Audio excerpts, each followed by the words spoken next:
Muito boa tarde, pessoal aí do Mendigo Mobilismo. Estamos aqui para mais um episódio número 6. E o Fordismo, né, o paralelo do episódio passado, onde houve a explosão de fabricantes e dentre elas a primeira das 3 maiores revolucionárias da história, a Ford Motor Company. É a terceira fabricante de carro fundada pelo Henry Ford. A primeira era a Detroit, se não me engano, Detroit Motor Company mesmo. Enfim, ele que durou um ano ali, faliu. Ele queria desenvolver os carros e colocar para assim, o desenvolvimento era curto, serviu também de aprendizado, né, que o desenvolvimento era curto, vendia, o carro voltava para... Antigamente os reparos eram feitos na própria fábrica, né? Não existia uma rede de concessionária, coisa assim. Isso aí é bem mais recente. Então, assim, o pessoal tinha algum problema, voltava lá na fábrica, o pessoal da fábrica parava lá, era tudo muito artesanal e resolvia. Então os carros ficavam mais na fábrica do que com os clientes, vendeu muito pouco, os investidores não teve muita paciência para desenvolver e logo abandonaram, né? O Henry Ford, que ele era nascido na roça, tudo, ele era um cara bem tradicional. Ele começou a trabalhar com máquinas, começou a trabalhar com trem, depois ele foi morar na cidade, foi trabalhar em companhia elétrica. Ele trabalhou com o próprio Thomas Edison, né? Ele conviveu ali junto com ele, trabalhou junto com ele. Então ele estava ali naquele caminho, né, da grandiosidade desde o começo, só que estava batendo na trave. A segunda empresa que ele fundou, que a gente falou, que foi a Henry Ford, né? A Henry Ford, que virou a Cadillac, né? Que o Henry Leland, o sócio dele, ficou com ela e levou adiante, virou a Cadillac, que a gente falou bastante no episódio 5, né? No episódio passado. Então depois que ele saiu da Henry Ford, ele continuou tendo a propriedade do nome, né? E aí ele fundou a Ford Motor Company, né? Que é a Ford que a gente conhece, com a ajuda de 2 irmãos, né? Os 2 sócios deles, e eles são os 2 irmãos Dodge Brothers, né? Você vê como as histórias se entrelaçam, né? O Henry Ford fundou a Cadillac, ficou menos de 2 anos, saiu.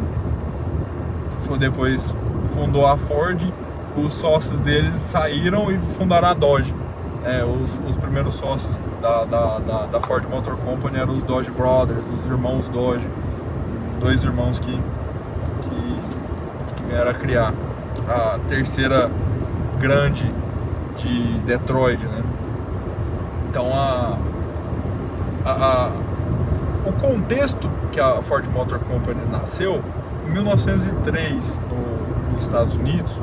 Os Estados Unidos ele estava passando por essa explosão de demanda do automóvel, assim como a gente falou em todos os lugares, né, no episódio passado, né, surgimento de bastante fabricantes.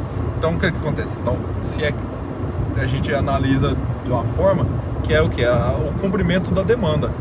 E começou a aumentar a demanda por carros, as pessoas a enxergar valor naquilo, a pagar aquilo, a pagar caro por aquilo, mesmo sendo uma coisa cara, uma coisa artesanal, difícil de manter, pela praticidade de você poder cumprir uma longa jornada, né? Igual a gente está fazendo, você fazer cobrir uma distância muito longa, muito rápido, individualmente, né?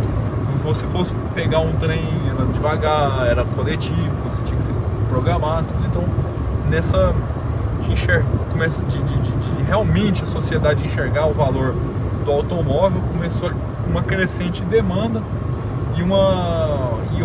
e a demanda crescendo nas classes sociais para baixo, né?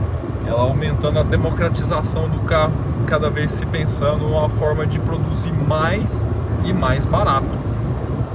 Então, nesse contexto, em 1900, você vê, ela nasceu em 1903, a Ford Motor Company. Em 1902, nos Estados Unidos, existia um carro para cada 1,5 milhão de pessoas. 1905, esse número estava de um carro para 65 mil pessoas. Em 1908, que foi o ano do modelo T, que é o maior divisor de águas, acho que da história do automóvel, já era um carro para cada 800 pessoas. Então, assim, em 6 anos, de um carro para 1,5 milhão, passou para um carro para cada 800. Então, assim, aumentou muito a quantidade de carro, muito mesmo. Então, essa explosão aumentou muito a quantidade de fabricantes, aumentou muito a demanda, né? Então ele já vislumbrava que era possível sim fazer um carro em massa, fazer um carro definitivo. Ó, ninguém precisa mais do que isso. E ele tinha uma visão meio ortodoxa de eficiência e ordem. Ele era muito focado nas ideias dele, tanto quanto cabeça dura e tudo mais. Então ele tinha essa visão, e ele enxergava que existia uma demanda muito grande para se cumprir, né? Então, assim, se conseguisse atingir a classe média, tinha muito carro a ser vendido e eles não conseguiam fabricar o suficiente. Então ele estava sempre nessa de melhorar o projeto, melhorar o desenvolvimento, melhorar a eficiência de fabricação para poder atender essa demanda que não foi ele que criou, essa demanda já estava crescendo dentro da história social mesmo do automóvel. Então ele foi o cara que resolveu esse problema. De 1903 a 1908 ele criou, se não me engano, 8 carros, né? Teve lá modelo A, mas não é o modelo A que substituiu o D, é o modelo A de 29, 28, 29. É o modelo A que era praticamente um protótipo, né? Ele criou o modelo A, B, se não me engano foram 8, né? S, teve o K, que foi até um pouco comercializado. Eram basicamente protótipos, eram basicamente mulas, e alguns foram até comercializados. E nessa impaciência desse desenvolvimento dele, fazendo protótipo, testando, entrando em corrida com eles, tentando fazer um nome, o pessoal os sócios dele saíram e fundaram a Dodge. E quando ele chegou no carro definitivo, quando o pessoal saiu, ele se trancou no celeiro. Essa é a história mais conhecida do Henry Ford.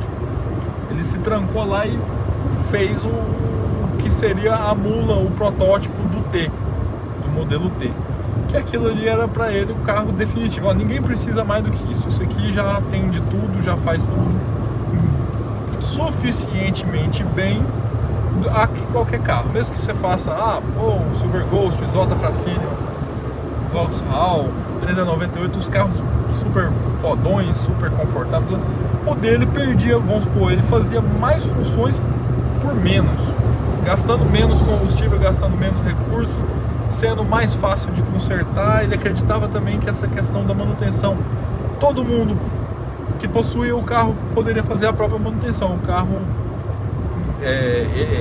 o próprio dono arrumava. Então, de simplicidade, de ter essa visão de eficiência e simplicidade. Então só que ele se trancou nesse lugar, e quando o carro ficou pronto não tinha parede, né? Era bem pequeno esse celeiro, ele teve que quebrar a parede para sair com o carro e testar, né? O primeiro modelo T. E logo já entrou em produção a questão do cabeçote, né? Separado do bloco ali, questão até pela questão de manutenção, tudo. Ele já começou ali com a tampa de cabeçote, né? Com os cabeças chatas, né? Mesmo que era válvulas laterais e tal. Ele foi criação dele. Foi esse motor que equipou o D, um motor de 20 cavalos. E ele imediatamente, quase que imediatamente, assim, em relações de tempo dessa época a gente está falando imediatamente, né? Bem mais rápido do que os outros exemplos. Já entrou em produção e já começou a vender muito. Era um carro muito barato em comparação, né? A gente estava num contexto de carro para aristocracia. O Ford T no primeiro ano, se não me engano, vendeu já 10 mil unidades. Ele custava $825. Era coisa assim de 3 vezes menos do que o próximo carro mais barato que se tinha ali nos Estados Unidos. Era muito barato. Então e essa questão da linha de produção e de falhas era basicamente assim, todo mundo ao redor do carro. Fazia-se o chassi e as equipes iam montando. O carro estava ali parado, ia lá, via um pessoal, colocava eixo, outro colocava as rodas ali, todo mundo trabalhando, batendo chave ao redor do carro. Quanto mais funcionários ali, até chegar a um certo ponto, melhorava a eficiência desse trabalho, mas chegava num ponto que gente demais atrapalha, por até questão de movimentação e espaço. Então ele estava sempre... E como ele conseguiu chegar nesse preço e ser lucrativo com esse preço, ele imaginava que o quê? Pô, já teve tanta encomenda, se a gente conseguir produzir mais, vai melhorar mais ainda. Então, para se produzir mais, não é só fazer uma fábrica maior, contratar mais gente. Né? A gente começou lá no começo, lá do que a gente falou, a gente tinha 8 funcionários, 3, 4 funcionários quando fundou, e foi aumentando ali, quando estava no K tinha 8, 10 funcionários só. Nessa fase aí de fazer 10 mil carros já tinha milhares e milhares de funcionários a Ford. Então ela cresceu exponencialmente, assim, muito rápido, muito grande, com o advento aí do modelo D. E nessa busca por modelos mais eficientes, ele visitou fábricas de outros segmentos em outros lugares, viajou e começar a buscar exemplos de eficiência. Até que eles foram num frigorífico, né? Esse primeiro método era baseado em coisa que fabricava de indústria mesmo, né? Da indústria a vapor, da indústria de outras manufaturas, né? O que era feito por máquina estava ali, os funcionários estavam ao redor terminando de montar as coisas que eram manuais.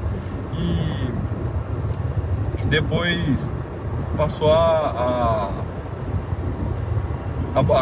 buscar incessantemente, tipo assim, a gente tem uma demanda para cumprir, a gente precisa fabricar mais, e ele foi até um frigorífico, e aí o frigorífico, a vaca morta vinha pendurada, né, e existia uma esteira, né, que levava o cadáver dela, né, reto. Então, em cada etapa daquele processamento tinha um funcionário que fazia um corte específico.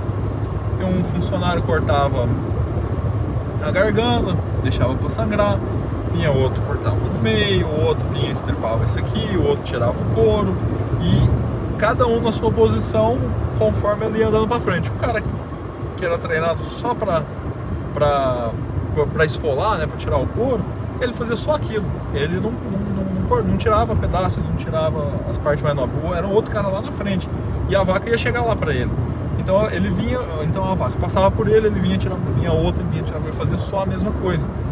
Então ele enxergou uma eficiência muito grande nisso e parou a linha de produção em 1908 e implementou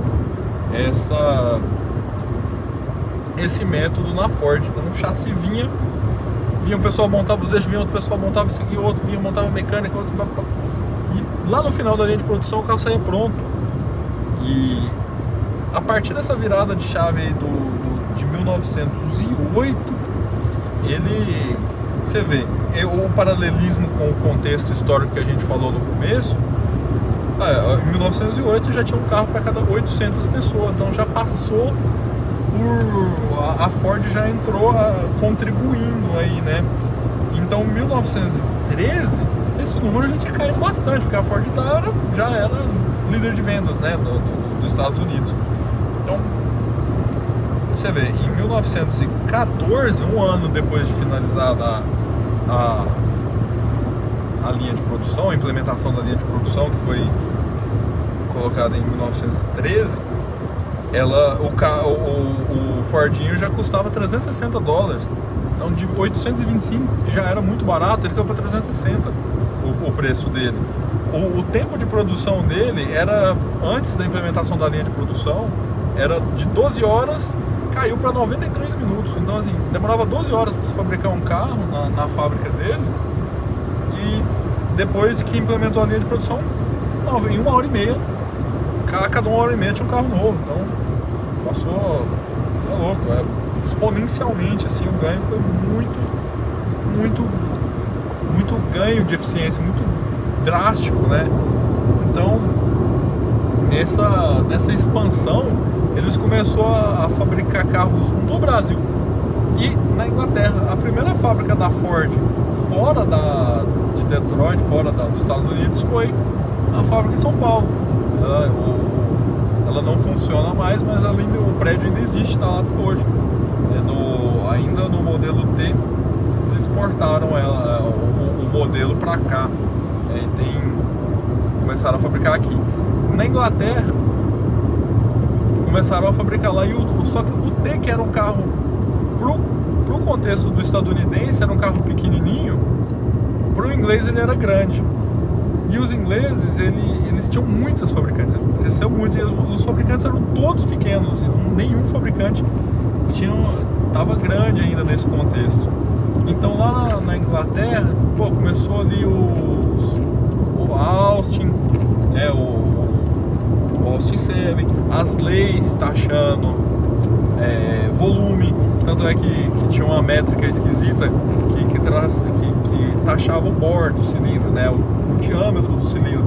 Então o carro podia ter um curso grande, mas se tivesse um cilindro maior, né, de diâmetro maior, ele pagava mais imposto. Então ele começou a ter umas coisas estranhas, assim, o pessoal a fabricar carros cada vez menores, né? A Inglaterra bem austera nessa época, nessa fase, nessa visão social, sempre foi também, né? E essa visão industrial virou a característica, né, definitiva da indústria inglesa, né? Então eles teve também o cycle cars, né, os carros baseados em bicicleta, né, com rodas fininhas, levinhos, que tinha uma isenção de imposto, tinha até uma questão de pedágio. Então, nesse contexto nasceu o Morgan Three-Wheeler, o Austin 7 original. Eram carros bem menores que o Ford T. O Ford T, que pro padrão americano era muito pequeno e muito barato e se esparramava como fogo na relva seca. Na Inglaterra ele não foi bem aceito para eles, ele ainda era grande e caro. Então a Ford adaptou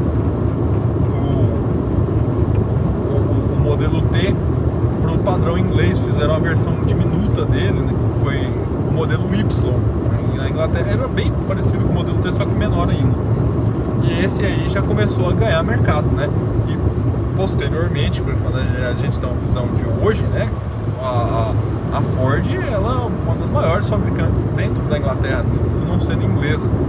A Ford inglesa era muito popular, muito forte, e então já desde esse primeiro momento com a distinção da matriz, ela já ganhou um rumo diferente já nesse primeiro momento da Ford.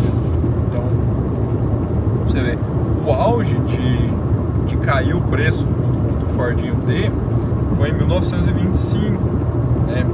Em 1914, que a gente falou 360, já nas vésperas da Primeira Guerra. Depois, com os impactos sociais e econômicos da Primeira Guerra, ele voltou a subir um pouco de preço, e após ter passado, veio uma época econômica muito boa para os Estados Unidos, né?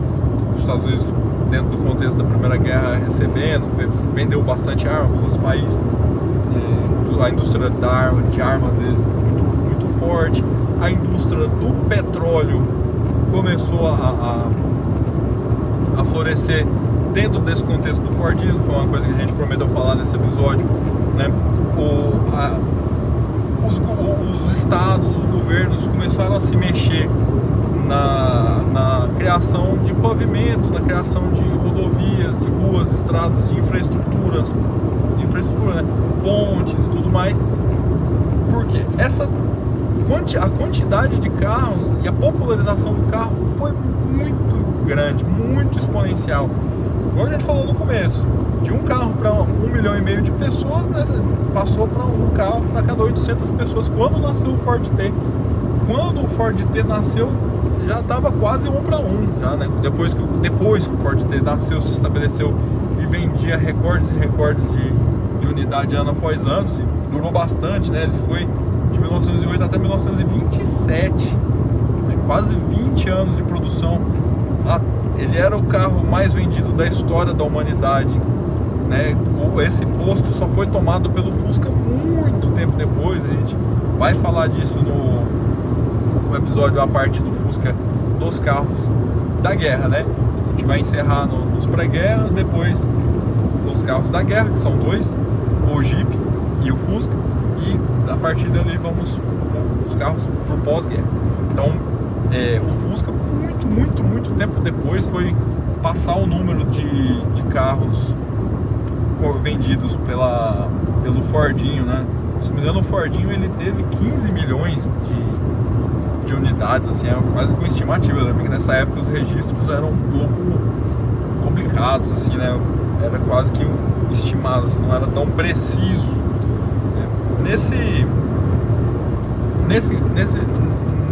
O impacto social da Ford foi tão grande, tão gigantesco, e a implementação da linha de produção, que ela foi considerada uma revolução, né, na indústria. Então ela foi a primeira indústria a implementar o método de linha, né, inspirado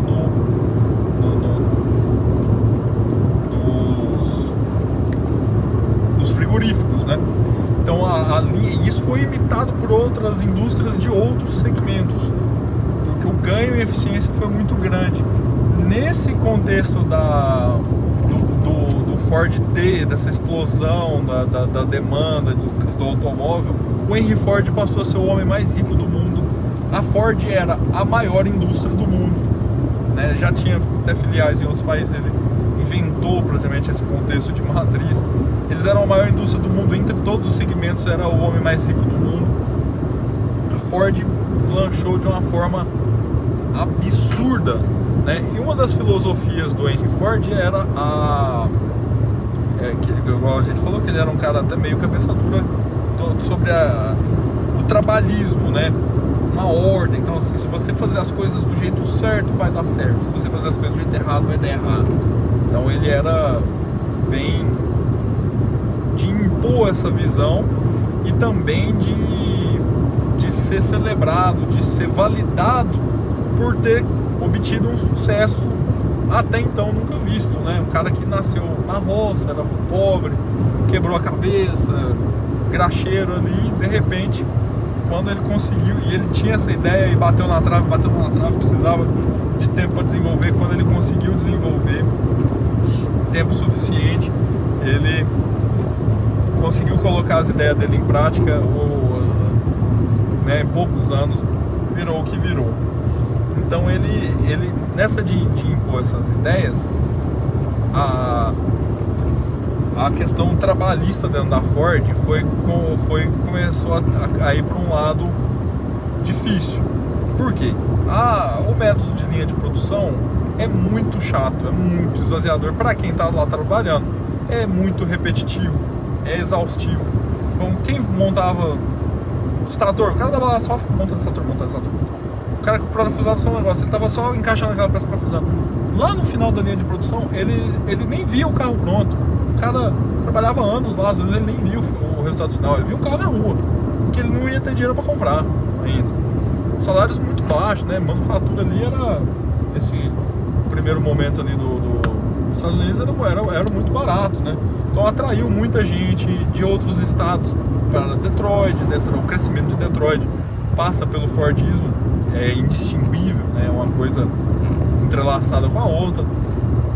E não só a Ford como fabricante de carro em si, né? Teve até a filha do Henry Ford casou com o pessoal que fabricava pneus, era se não me engano, o pessoal da Dunlop, não, da Bridgestone, né? Da Bridgestone, que é americana.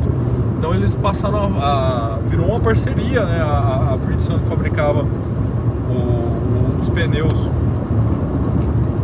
com uma demanda muito grande, né? Porque o pessoal fabricava carro, precisava de pneu, então investiram muito na indústria de pneu para poder atender a demanda, porque tinha carro demais. E tudo ao redor foi crescendo, vidro, tapeçaria, então todas as indústrias ligadas, encarroçamento, apesar que os Ford já saíam, a maioria deles saiu encarroçado, teve, se não me engano, 19 modelos de carroceria pro D, e eles, então já saía pronto ali muitas vezes, né? Essa questão do método de produção foi tão assim que esbarrou no empecilho que era a secagem da tinta da carroceria. O carro saía tão rápido, e aí era pintado rápido também, e a tinta demorava a secar. Então, para poder entregar o carro precisava ficar no lugar secando, sem poder contaminar a tinta e tal. Demorava 3, 4 dias. No começo de outras tintas demorava uma semana. Então, assim, precisava de muito estacionamento fechado para não poder contaminar essa tinta antes de secar. E aí chegaram na tinta, eles, por impulso disso, chegaram na tinta de secagem rápida. Só que a tinta de secagem rápida, essa primeira, que baixou muito tempo de secagem, se não me engano, acho que de 6 para 2 dias, então você conseguia aliviar o pátio mais rápido, né? Porque a indústria estava fazendo carro, o carro estava ficando pronto, não tinha onde pôr o carro pronto. E também não podia entregar eles para as revendedoras porque não estava seco. Então esse impulso da tinta de secagem rápida veio, a tinta não tinha tinta de outra cor a não ser preto. Era conhecido como preto Japão, por causa dos produtos importados do Japão, vinha com um preto bem opaco, bem sem graça. Então era conhecida como preto Japão, essa tinta de secagem rápida, criada na Ford também. E tinha até uma frase meio engraçada que o Henry Ford falava, que você poderia escolher qualquer cor, desde que fosse preto, né? Então ele fabricava o carro na cor que você quisesse, desde que você quisesse um carro preto. Basicamente todos eram pretos. Então nessa retomada do pós Primeira Guerra, voltou a cair os preços. O carro estava $260 apenas, o modelo D você conseguia comprar. E os trabalhadores, vendo tava ficando difícil de manter o pessoal. O salário mínimo lá, se não me engano, estava na faixa de menos de $1 a hora, 50 centavos a hora. A Ford começou a pagar mais salário, estava pagando $1 a hora lá nas fábricas, e atraía muita gente. E aí começou a ter problemas com o pessoal, com não ter mão de obra suficiente. A demanda estava muito grande, a fábrica estava muito grande, a linha de produção muito rápida, precisava de muita gente, um batalhão de funcionários. Eles tinham uma tonelada de dinheiro para pagar salário. Eles fizeram o quê? Vamos colocar anúncio tudo quanto é lugar e pagar um salarão. Vamos fazer as pessoas virem. Vamos pagar $5 por hora. Imediatamente houve uma migração em massa para Detroit, de gente de tudo quanto é lugar indo para lá para trabalhar na Ford. E aí o que acontece? Teve mais gente do que o que precisava, né? Aí a demanda de mão de obra, né, a quantidade de gente se interessando para candidatar naquele serviço superou a demanda. Eles precisaram dar uma selecionada. E aí é onde que entra a visão do Henry Ford de ordem, né? Ele era muito focado, religioso e tudo mais nessa questão de ordem. Então ele mandou para selecionar o pessoal que não bebia, dar preferência para pessoa casada, pessoa mais pé no chão, e exerceu até um controle em cima desses funcionários. Então ali ele era o homem mais rico do mundo. Ele tinha uma vila, né, própria, tinha um bairro próprio onde ficava a mansão dele lá, os filhos, as coisas dele, tudo ali ao redor. Era poderosíssimo, controlador demais, pessoa antiga, né?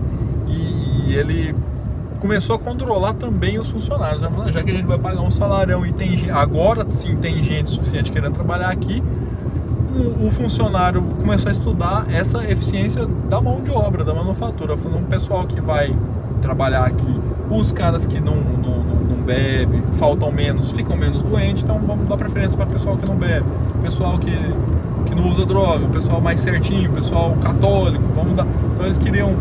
E ele era um entusiasta da eugenia.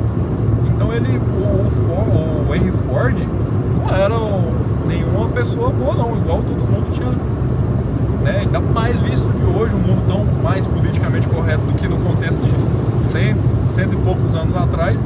Era de longe de ser considerado uma pessoa boa, ele era um cara, na vida pessoal, bem contraditório. E pra quem não sabe, a questão da eugenia era uma pseudociência ali da virada do século, que se acreditava que o pessoal de outras etnias, né, o negro, outras coisas, era mais, principalmente o negro, era mais propenso à criminalidade. Os nativo-americanos, né, os indígenas deles eram piores de sistema cognitivo mesmo. Essa pseudociência acreditava nisso. O Henry Ford era um dos cabeças-chave desse pensamento. Então ele passou a ter preferência. Eu prefiro branco, católico, né, mesmo que não existia toda essa higienização, porque era tanto funcionário que sim, eles contratavam negros, tudo, mas era muito controlada a vida dos funcionários, né? E pagavam um salário, para a época era muita grana. E aí, visto esse plano de pagar o salário bom e controlar a vida deles, ele aumentou o público do carro também. Então assim, se o Ford T estava caindo de preço e os salários aumentando, os próprios funcionários deles, que eram clientes em potencial. Ele passou a fazer até caderneta, consórcio para os próprios funcionários ter o seu próprio Ford. Então assim, socialmente, que é o foco desse podcast, que é essa visão social do automóvel, a Ford foi um divisor de águas, assim, uma visão assim, absurda, sem precedente na história da humanidade. Então, por bem ou por mal, né, ela impactou, ela mudou muito, ela trouxe muita coisa para a sociedade, muita mudança, trouxe muitas visões, né, diferentes. Então, principalmente nesse contexto social, tanto pelo impacto da popularização do carro, como da força de trabalho, dos métodos de eficiência trabalhística e ordem dentro da empresa. Nessa de melhoria de eficiência e tudo mais, dessa visão meio cabeça dura do Henry, ele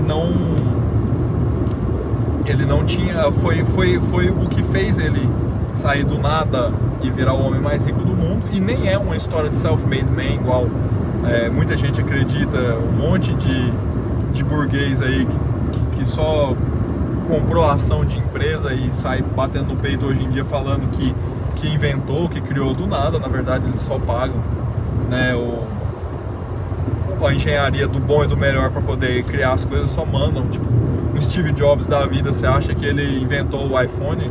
Ou você acha que ele contratou os melhores engenheiros da área que existia e falou assim, eu quero minhas músicas aqui? E, enfim, hoje em dia são self-made men. O Henry Ford não, ele realmente tinha essa visão, ele realmente foi lá e fez, ele realmente pôs a mão na massa e ele realmente ele cumpria aquilo que ele enxergava, né? Ele acreditava no trabalhismo e ele realmente trabalhava. Ele era o homem mais rico do mundo, mas ele acordava primeiro que todo mundo. Realmente, não era papo de coach de hoje em dia, não. Ele era o cara que mais trabalhava, ele era extremamente controlador do próprio gênio dele.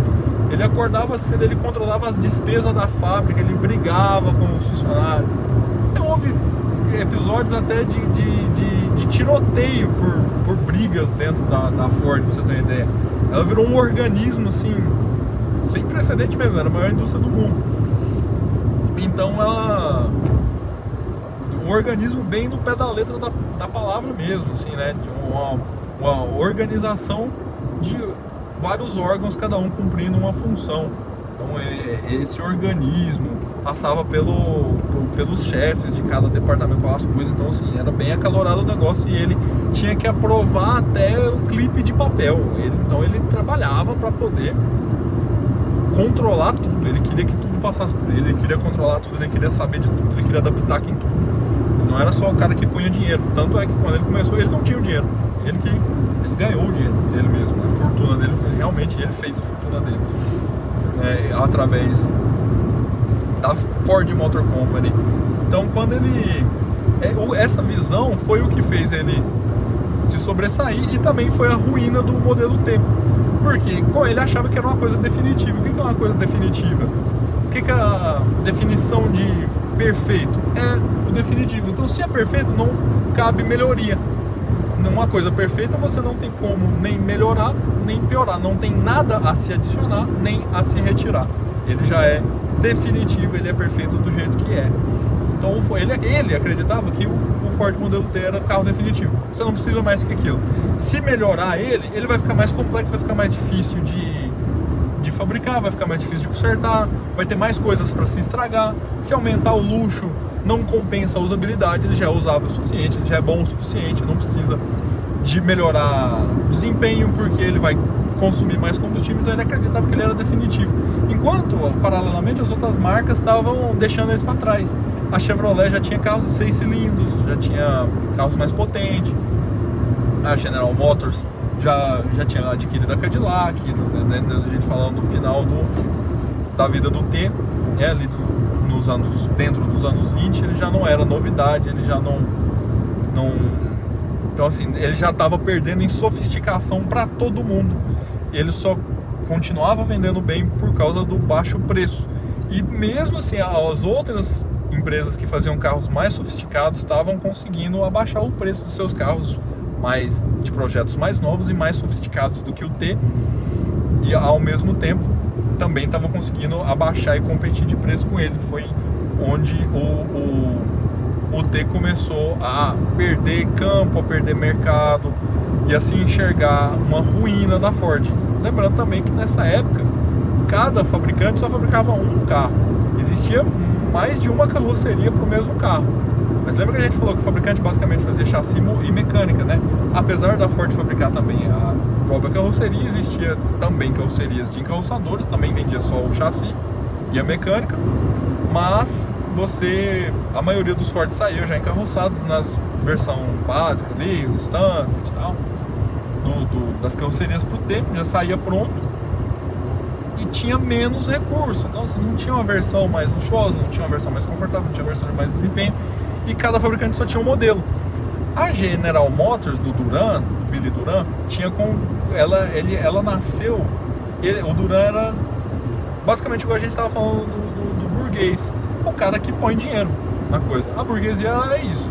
O cara não é o cara que inventou as coisas, igual a gente viu também o que aconteceu com a Daimler e com a Benz e com a Otto na Alemanha. Os caras criavam os projetos e não tinha dinheiro para aumentar a escala de produção daquela fábrica. O cara era engenheiro, ele criava aquilo tudo sozinho, fazia tudo sozinho, mas não tinha como replicar aquele motor em larga escala industrial, porque não tinha dinheiro. Precisava de uma fábrica muito grande, um ferramental muito grande e muitos funcionários. Então o cara que era rico, o herdeiro, tudo vinha, punha dinheiro, comprava ação, injetava grana, e é igual o mundo é assim até hoje. O capitalismo é isso, é basicamente isso. Então injetava grana e pensando em um retorno. Essa empresa vai pegar esse projeto que está aqui parado, né, que não tem ninguém para produzir, a gente vai injetar dinheiro, com o dinheiro vai conseguir produzir, e com o produto a gente vai lucrar. Então eu vou pensando só numericamente em investimento e retorno, né, em lucro. Então a indústria começou a caminhar nesse caminho. O Duran, ele fazia isso desde os encarroçadores. Ele era dono de fábricas, ele via uma fábrica que tinha potencial, ele ia lá e comprava. Ele tinha fábricas de outros segmentos também, e aí ele comprava encarroçadoras, fazia carroças, e aí ele foi convencido de investir no automóvel. No começo ele era até resistente, né, de não aceitar muito a ideia de que o carro era melhor do que o transporte de tração animal. Depois ele passou foi convencido, passou a entender melhor o automóvel compreender e também a comprar fabricantes. Aí ele comprou, se não me engano, a primeira Buick, depois Oldsmobile, Cadillac e fundou a Chevrolet. Ou seja, a General Motors tinha um carro para cada bolso. Se você era o ricaço, topo do topo aristocrata lá, você comprava um Cadillac. Se você era menos rico um pouco, mas já queria mais luxo, mais conforto, você tinha a Oldsmobile. Abaixo da Oldsmobile a Buick ainda não era suficientemente popular, e para competir com a Ford nos populares tinha a Chevrolet. E a Chevrolet foi fundada dentro da Chevrolet, né? O Louis Chevrolet era um piloto francês que emprestou o nome. Ele era um piloto famoso nas provas de resistência e de subida de montanha da época.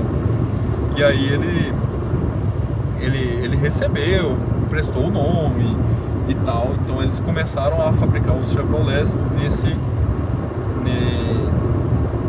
nessa visão de competir com a Ford nos segmentos populares. Ou seja, a Ford ela só tinha um segmento, enquanto a General Motors como um todo ela atacava em todos, né? Então a General Motors estava mais preparada para a década que iria vir e muito mais preparada que a Ford, o que foi enxergado como um possível tombo para a Ford. Então a Chevrolet ela já estava melhor em mercado, em marketing, em visão, em técnica, né? Tinha em conforto, e dentro da parte técnica, conforto, potência, desempenho, número de cilindro, tudo eles tinham que a Ford não tinha. Quem não enxergava isso era o Henry Ford, por causa que ele era uma cabeça dura e só enxergava que o Ford era um carro definitivo e pronto. O filho dele, o Edsel Ford, ele enxergava isso. E o filho dele, ele queria correr atrás. Ele queria que a Ford desse esse passo adiante e fizesse mais do que só o tempo. Quando ele certa vez meio que escondido, criou um protótipo de um carro mais avançado, mais confortável, mais chique que o T. E desenvolveu ali entre os engenheiros, ele conseguiu um núcleo ali da engenharia da Ford que apoiou ele, que ajudou ele. E ele era entusiasta desde sempre. O Edsel, ele teve Bugatti, ele gostava de carro esporte, ele gostava de corrida. Tem histórias ali que ele comprou carro, ele gostava de carros europeus que eram mais sofisticados. Ele fazia viagens longas assim dentro ali dos Estados Unidos com os amigos. Então assim, ele já nasceu, e outra, ele já nasceu rico, basicamente. Ele nasceu um pouco antes, mas assim, quando ele não nasceu na miséria igual o pai dele e virou o homem mais rico do mundo. Ele nasceu filho do homem mais rico do mundo. A visão de mundo dele era diferente. Então ele, dentro da Ford, ele via que, ó, se isso aqui não for pra frente, não caminhar, nós vai ficar pra trás. Nós vamos ficar pra trás e ele e aí vai ser a nossa ruína. E aí o pai dele não aceitava, ele tentava impor essas ideias, mas o pai dele era muito difícil, muito cabeça dura, não aceitava. Então eles brigavam muito, eles tinham muita discussão, e ele, então assim, ele dentro dessa filosofia do pai dele de trabalhismo, ele já estudou mais do que o pai dele, ele já tinha mais formação técnica, não era só braçal igual foi a formação do pai dele, na prática mesmo, na bruta.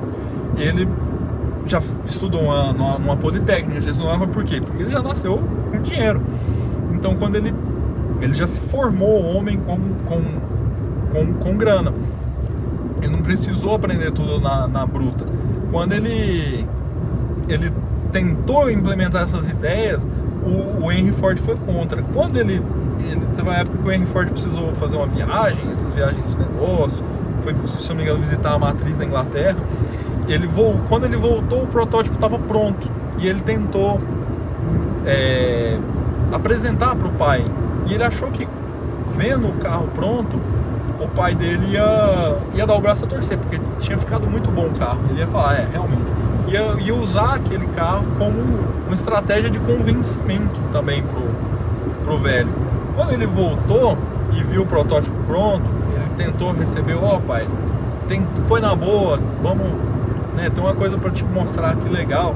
Chamou os chefes todos dos departamentos da Ford e tal, e mostrou, e os departamentos e os chefes estavam de acordo com aquele carro.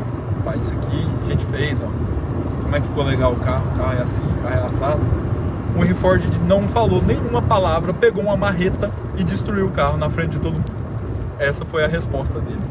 Então, assim, o Edsel Ford, ele sofreu muito na mão do pai dele. Tanto é que ele desenvolveu uma úlcera no estômago, que o que ele fez ele morrer muito jovem por causa disso. Então, basicamente, o pai dele matou ele de raiva. Ele desenvolveu uma úlcera que virou um câncer e na época era incurável. Ele morreu rápido nisso. E ele, nesse contexto que ele gostava de carros esporte e tudo mais, me lembra uma coisa da cultura atual que pouca gente sacou do filme Ford vs Ferrari, o filme que conta a história da incursão da Ford Total Performance alemã e tentar conquistar a corrida de 24 horas, né? Quando a Ford, dos anos 60, o programa Total Performance entrou e tentou comprar a Ferrari, não deu certo. Eles desenvolveu o próprio carro, o GT40, né? Os dois primeiros anos ali, 64, 65, houve quebras e o carro não concluiu a prova, né? A prova, as 24 horas de Le Mans, é uma prova duríssima, e posteriormente veio a ganhar 4 vezes consecutivas, 66, 67, 68, 69, de forma dominante, né? De colocar os 3 primeiros na foto junto e tudo mais. Então, de não ter pra ninguém e de colocar a Ferrari numa zica aí que durou até o 499p lá, o Hypercar da geração atual, né? A Ferrari nunca mais ganhou o Le Mans. Que depois que a Ford ganhou 4 vezes, a Ford saiu do programa e aí veio a Porsche. Aí a Porsche dominou. Então, assim, a Ferrari só voltou a ganhar agora, né? 3 anos atrás. E agora ganhou as últimas 3, né? Ganhou 2022, 2023, ganhou 2023, 2024, 2025, né? Cada ano com um dos carros, né? O 50, 51 e esse ano com o carro da equipe independente da Visa F Corsa, né? Do Robert Kubica, o Yifenye e o outro piloto foda lá. Então, assim, ficou mais de 50 anos sem ganhar, né? Mais de 50 anos sem ganhar. Graças a, tipo assim, bateu a cara na porta com a Ford nessa incursão, que é descrita no filme, que pra mim é um dos melhores filmes de automobilismo que existe, e ponto. O melhor filme, ponto, assim, não é... Ele é bom como uma obra de arte, como uma obra cinematográfica, uma obra audiovisual, não só pelo contexto do automobilismo. Dentro do contexto do automobilismo, ele chuta a bunda de qualquer filme, praticamente. Então, um filme maravilhoso lá. E aí ele... Lá dentro do filme, tem uma cena muito engraçada, que o Henry Ford II vai andar com o Carroll Shelby dentro do Ford GT40. É uma cena engraçada que ele começa a chorar. E quem não conhece essa história, riu na hora que o filme passou a primeira vez, que é a primeira vez que você assiste o filme. E quem conhece essa história, chorou. Porque ele fala que lembra de passear com o pai dele. Eu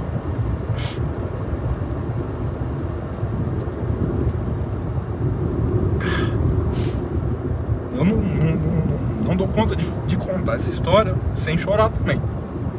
Porque eu também lembro de passear com meu pai. E o pai dele tinha essa visão de colocar a Ford como vanguardista de performance, como um carro bom pra tudo, assim, um carro que ganhava corrida, que quebrava recorde. E ele morreu sem conseguir.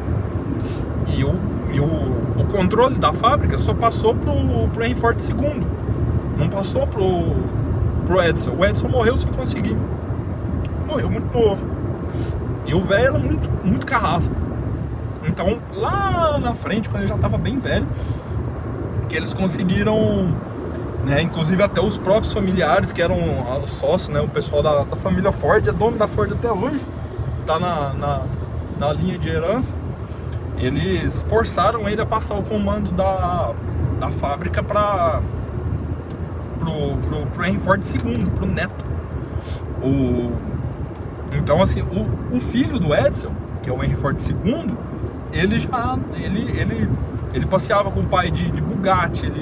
A Ford, ele criou a Edsel como uma marca de luxo, já mais no fim da vida curta dele, dentro da Ford, né, com uma marca separada da Ford, que ainda assim o Henry primeiro batia o pé que a Ford era aquilo ali, mesmo depois de substituir o T pelo A. Ele só substituiu o T pelo A quando já não tinha mais jeito, quando a Ford já apontava para virar terra arrasada, que a General Motors estava comendo eles com farinha em todos os lados. O T já parou de vender, a Chevrolet tinha carro de preço equivalente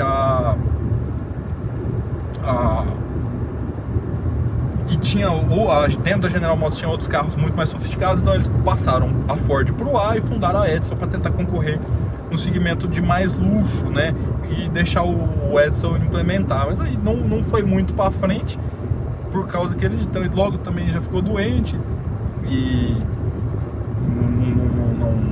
não teve muito tempo para desenvolver esse segmento mais de luxo. Isso a Ford só foi conseguir abraçar no Henry Ford II, né, que é a personagem no filme, e conseguiu alçar voos muito maiores, assim, como conquistar a alemã, né? Então o motivo do choro dele lá no filme foi esse, não foi por causa de assustar com o desempenho do carro, foi de lembrar de passear em carro esporte com o pai dele, né? Uma coisa que para nós entusiastas é inseparável. Vou tentar prosseguir aqui. A substituição em 1927 para o modelo A, a Ford já estava, como eu estava tentando falar, já estava arrasada pela General Motors, virou presa fácil no mercado, e aí eles se atualizaram, lançaram o modelo A. O modelo A já tinha o dobro da potência do T, o modelo A já veio com 40 cavalos.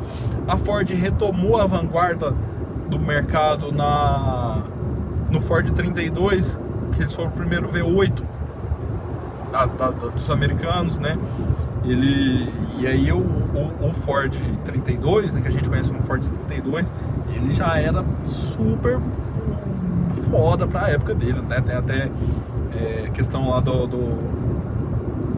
até a questão de assalto melhorou, que ele era um carro bom demais para se viajar e para se fugir, como nos Estados Unidos você saía de um estado, no outro você não era perseguido, né? Não existia essa linkagem da polícia de vários estados, então se você cometia crimes num estado era só mudar para o outro. Lá como tem 50 estados, o pessoal fugia, assaltava banco e fugia, Bonnie e Clyde, né? Os ladrões antigos aí, ela escrevia cartas a próprio punho para a Ford, agradecendo o tanto que o Ford 32 era foda, porque ele era de sobremaneira, assim, muito acima de desempenho, de autonomia gigante. Ele corria muito rápido, era muito rápido o carro, e era barato o carro, e tinha a vontade, era muito fácil de manutenção e de ter peça, porque era um carro popular, era um Ford, era um carro barato. Então dentro ali eles conseguiram avançar bastante. Então assim, esse impacto da Ford de colocar um carro em cada garagem, de fazer os governos se mexer com a infraestrutura. Estamos chegando aqui na capital, falando em infraestrutura, Goiânia. Eles impactaram muito, né,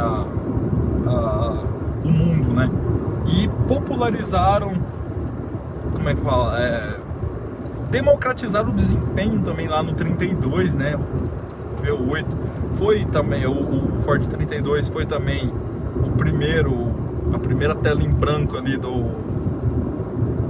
movimento Hot Rod, tudo. Então assim, tudo que veio depois passa pela Ford, não tem como, ela não tem distinção mais, ela é divisor de águas total. Quando eles...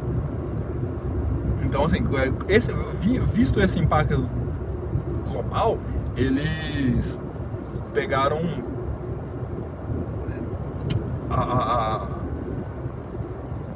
a questão de forçar a infraestrutura. Então, se mais gente está dirigindo, mais gente está reclamando para os governantes, falar, ó, minha rua da minha casa precisa ter asfalto, aqui, pavimento, estrada, rodovia. Então, no primeiro momento, onde era tudo linha de ferro, passou a ter rodovias pavimentadas. Assim, houve uma explosão de criação de infraestrutura, geração de emprego no mundo todo, até mesmo aqui no Brasil, né, que a Ford também foi a primeira a vir fabricar carros próprios aqui, né? Montou em São Paulo, né, a primeira fábrica. E dentro desse contexto de expansão da infraestrutura, o final daquela pergunta, né, que eu falei que é sobre a gasolina, que eu ia falar no Fordismo, foi dentro desse avanço histórico, desse breakthrough da Ford no mundo, divisor de águas total, que a gasolina e a infraestrutura petrolífera, né, de ter postos para você comprar combustível e seguir abastecendo, nasceu tudo dentro desse contexto, dessa expansão gigantesca que foi essa fase da história do carro. Quando o que fez a gasolina se tornar o padrão foi um processo de fabricação dela mesmo. No comecinho, então que a gente havia conversado, que os carros eram movidos também a benzina, a outros solventes, a querosene, né, que era um solvente muito popular para questão de iluminação e aquecimento, né, lampião e tudo mais, as lanternas. Outros gases derivados de carbureto, em forma líquida, também dava para ser usado como combustível para os motores de ciclo Otto. Eles fizeram essa padronização, teve esse método de melhoria da gasolina, que fez ele ser suficientemente eficaz para o motor e não desperdiçar petróleo. A quantidade de gasolina que dava para se extrair de X galão de petróleo bruto melhorou graças a esse processamento. Então, dentro desse contexto, a primeira fase do processamento lá, e difícil, a refina, era extrair do diesel. Também o diesel começou a ser muito aplicado na indústria e também para uso estacionário, né?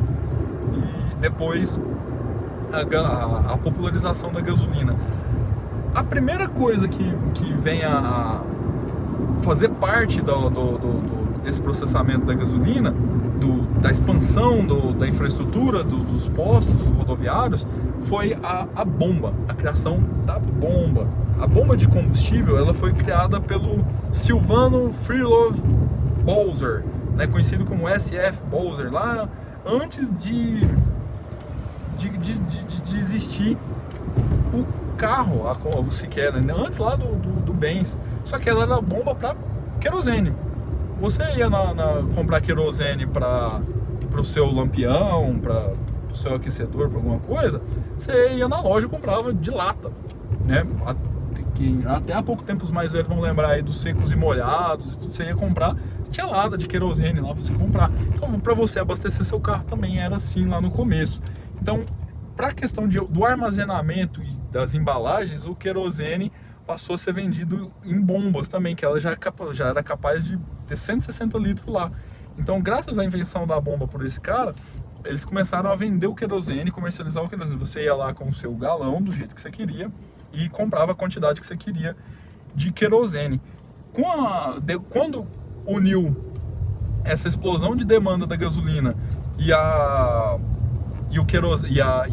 esse método que deixou ela eficaz o suficiente para para se tornar o combustível padrão, ali por volta de 1913 começou a surgir os postos de gasolina mesmo, voltados a abastecer carros, né, igual a gente conhece. Você para o carro lá e abastece ele direto na bomba, no bocal do tanque.